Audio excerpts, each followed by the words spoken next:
আসসালামু আলাইকুম। আমি আমার প্রিয় শিক্ষার্থীদের উদ্দেশ্যে কিছু কথা বলতে চাই। সেটা হচ্ছে আমাদের শিক্ষার্থীরা অধিকাংশ গণিতে ভয় পায়, ভীষণ ভয় পায়।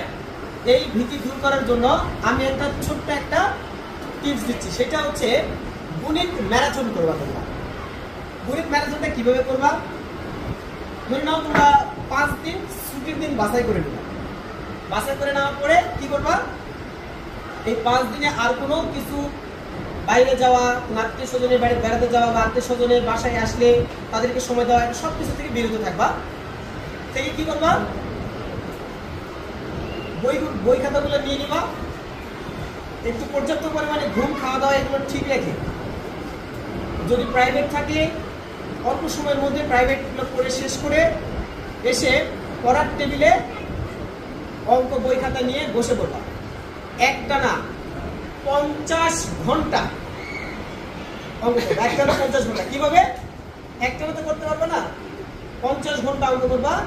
ঘুম, খাওয়া, নামাজ এগুলো বাদ দিয়ে 50 ঘন্টা, অর্থাৎ চেষ্টা করবা এটা মোটামুটি যেন 5 দিনের মধ্যে হয়। এই 5 দিন অন্য কোনো সাবজেক্ট পড়ার দরকার নেই। তো তোমরা মনে করবা যে স্যার 5 দিন অন্য সাবজেক্ট ভুলে যাবা, না, কোনো সমস্যা নেই। 5 দিন এমনি অনেক সময় আছে যে আমরা 5 দিন পড়াশোনা করি না। তো এমন ভাবে এই 50 ঘন্টা তোমরা এই গণিত ক্লাসটাকে করবা,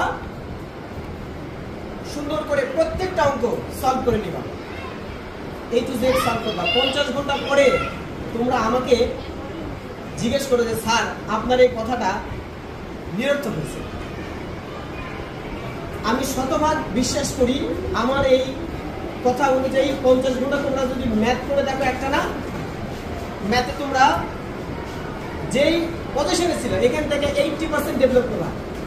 100% ডেভেলপ করার জন্য এক্সট্রা কিছু ব্রেন দরকার, যেটা গণিতের জন্য এক্সট্রা ক্যালকুলেটিভ ব্রেন থাকা দরকার। তো সেই ক্যালকুলেটিভ ব্রেন যদি আমাদের না থাকে তাহলে আমরা শতভাগ গণিতে ভালো হতে পারবো না। তবে কতটুকু হতে পারবো? প্র্যাকটিসের জন্য আমরা যতটুকু ভালো হই এই এতটুকু ভালো হতে পারবো। সুতরাং আমরা 50 ঘন্টা গণিত ম্যারাথন করবো ইনশাআল্লাহ।